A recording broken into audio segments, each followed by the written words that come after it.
آگے ہم potency part 8 پر آتے ہیں۔ پارٹ 7 کے آخر میں ہم بات کر رہے تھے اور پی سنکرن کے حوالے سے بات ہو رہی تھی کہ اگر کوئی مریض اونچی پوٹینسی سے سینسٹیو ہے تو اسے نچلی پوٹینسی استعمال کروانا چاہیے، اور بعض کیسے ہوتے ہیں جہاں پر رد عمل مریض صحیح دے نہیں سکتا تو کچھ ایسی دوائیاں جو رد عمل کو تیز کر دیتی ہیں، جیسے کاربو ویجی ہے، تو وہاں پر ایک آدھ خوراک ہائی پوٹینسی میں دینا بھی مفید ہے۔ تو اب ہم پارٹ 8 پر آتے ہیں، وہی پی سنکرن کو کنٹینیو کرتے ہیں۔ پی سنکرن بمبئی کے مشہور ہومیوپیتھ گزرے ہیں۔ ان کا جو سال پیدائش ہے وہ 1922 ہے۔ پی سنکرن اگرچہ خود ایلوپیتھک ڈاکٹر تھے، لیکن ایک دفعہ ایسے بیمار ہوئے کہ وہ کسی ایلوپیتھک دوا سے ٹھیک نہ ہوئے، اور ایک ہومیوپیتھ سے انہیں شفا یابی ہوئی، تو اس کے بعد سے یہ خود بھی ہومیوپیتھی میں آ گئے۔ یہ رائل لندن ہومیوپیتھک ہاسپیٹل میں بھی انہوں نے ٹریننگ کی ہے، اور مشہور زمانہ سر جان ویئر کے شاگرد بھی رہے ہیں۔ اور مارگیری بلیکی جو سر جان ویئر کی وفات کے بعد کوئن الزبیتھ کی پرسنل ڈاکٹر مقرر ہوئی تھیں، ان کی شاگردی کا شرف بھی انہیں حاصل رہا ہے۔ 1979 میں بمبے میں ان کی وفات ہوئی۔ پچھلے لیکچر کے آخر میں بھی ہم پی سنکرن کو کوٹ کر رہے تھے، تو پی سنکرن نے لکھا ہے کہ ایسے مریض جو دانشور، حساس یا دماغی کام کرنے والے ہوں، مثلاً جیسے بینکر، اکاؤنٹنٹ، کمپیوٹر پروگرامر وغیرہ، ایسے مریضوں کے لیے ہائی پوٹینسی کا انتخاب کیا جانا چاہیے، جبکہ غبی قسم کے لوگ، موٹے دماغ والے، لاپرواہ، جسمانی مشقت کے کام کرنے والے، کسان، مزدور، انہیں نچلی پوٹینسیاں دی جائیں۔ تو اگر اسی آئیڈیا کو آگے بڑھایا جائے تو جانوروں میں نچلی پوٹینسیاں بہتر کام کریں گی۔ بعض دوائیں اپنی مخصوص پوٹینسیوں میں مخصوص کام کرتی ہیں، جیسے سلیشیا نچلی پوٹینسی میں پیپ بناتی ہے اور اونچی میں خشک کرتی ہے۔ گہرا اثر کرنے والی دوائیں ایسے کیسز جہاں پیتھالوجی بہت آگے جا چکی ہو، ان کا استعمال خطرناک ہوتا ہے، یعنی جہاں پیتھالوجی آگے جا چکی ہے وہاں گہرے اثر کام کرنے والی دواؤں کے استعمال سے پرہیز کیا جائے۔ مثلاً سلیشیا، فاسفورس وغیرہ ایسی دوائیں ہیں کہ یہ بڑی ڈیپ ایکٹنگ ہیں، اور جہاں مرض بہت ایڈوانس ہو چکا ہو تو ان کا استعمال میں بہت غور کرنا چاہیے، بہت سوچ سمجھ کر انہیں استعمال کرنا ہے۔ دور حاضر کے معروف ہومیوپیتھ جارج ویتھالکس نے اپنی کتاب دی سائنس آف ہومیوپیتھی میں لکھا ہے،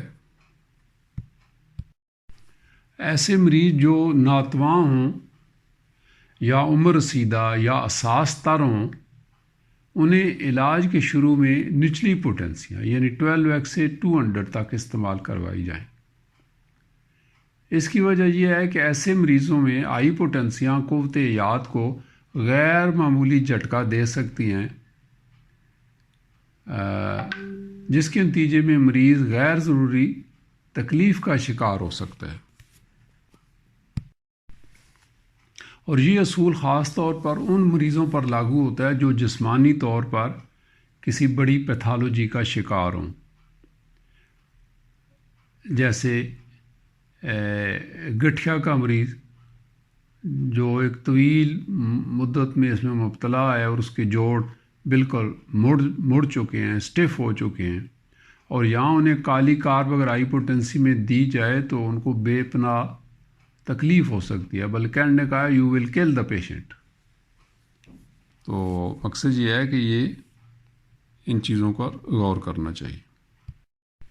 اب ہم کوٹ کرتے ہیں ماسٹر ای کے نماچاریہ کو۔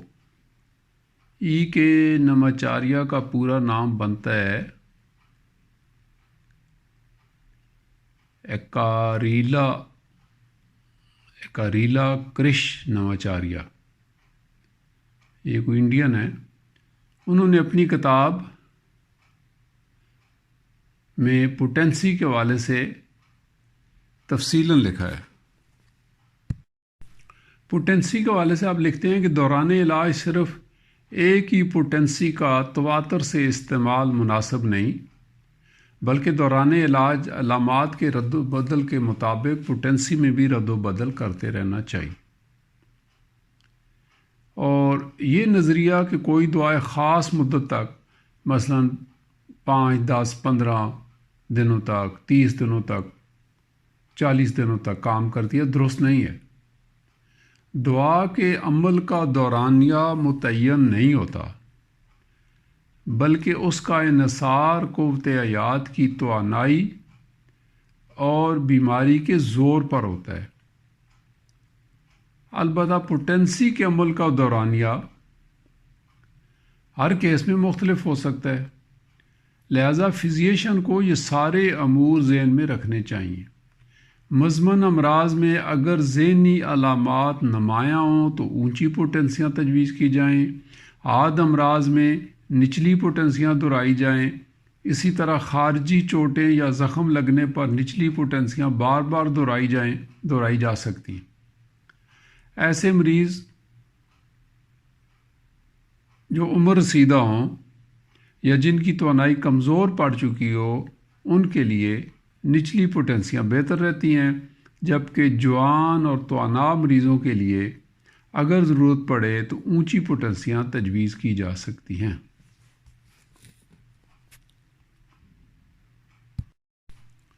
نئے مریضوں میں جن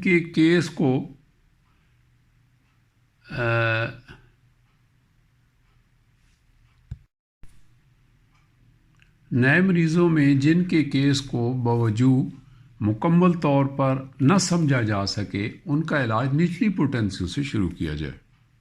بسا اوقات ایسا ہوتا ہے کہ آپ کسی کیس میں گو مگو کا شکار ہوتے ہیں، 100% کنفرمیشن نہیں ہوتی، لیکن کچھ دعائیں تو اس پر سامنے آ رہی ہوتی ہیں، تو احتیاطاً نچلی پوٹینسیوں سے شروع کیا جائے۔ پوٹینسی کا درست انتخاب نہ ہونے کی صورت میں، چاہے وہ کم ہو یا زیادہ، علامات میں بعض دعائیں لیکسز، ناجا، بیلاڈونا وغیرہ انتہائی نچلی پوٹینسی یا مدر ٹنکچر میں استعمال کرانا خطرناک بھی ہو سکتا ہے۔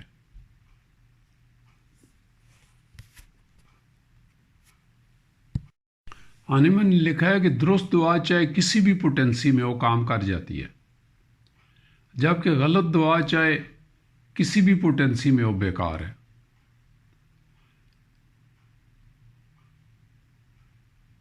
اور مجھے یہ کہنے میں کوئی باک نہیں کہ اونچی پوٹینسیاں نا تجربہ کار ہومیوپیتھس کے بس کی بات نہیں۔ دوستو، جہاں تک پوٹینسیوں کا معاملہ ہے، جو نچلی پوٹینسیاں ہوتی ہیں ان کا عمل قدرے کھلا ڈلا ہوتا ہے۔ کھلا ڈلا سے مراد یہ ہے کہ وہ ان کا کوئی خاص اسپیسیفک ٹارگٹ اس طرح نہیں ہوتا جیسا کہ اونچی پوٹینسی کو ہوتا ہے۔ اونچی پوٹینسیاں اپنا خصوصی ٹارگٹ رکھتی ہیں۔ اس بات کو یوں بھی سمجھا جا سکتا ہے کہ نچلی پوٹینسیاں وہ 12 بور کارتوس کی طرح ہیں، جن کی رینج تو کم ہوتی ہے لیکن بیماری پر کسی حد تک قابو بھی پا لیتی ہیں۔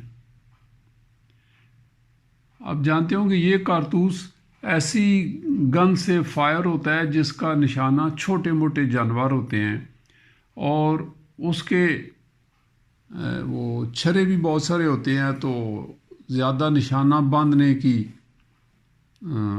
تگ و دو بھی نہیں کرنا پڑتی.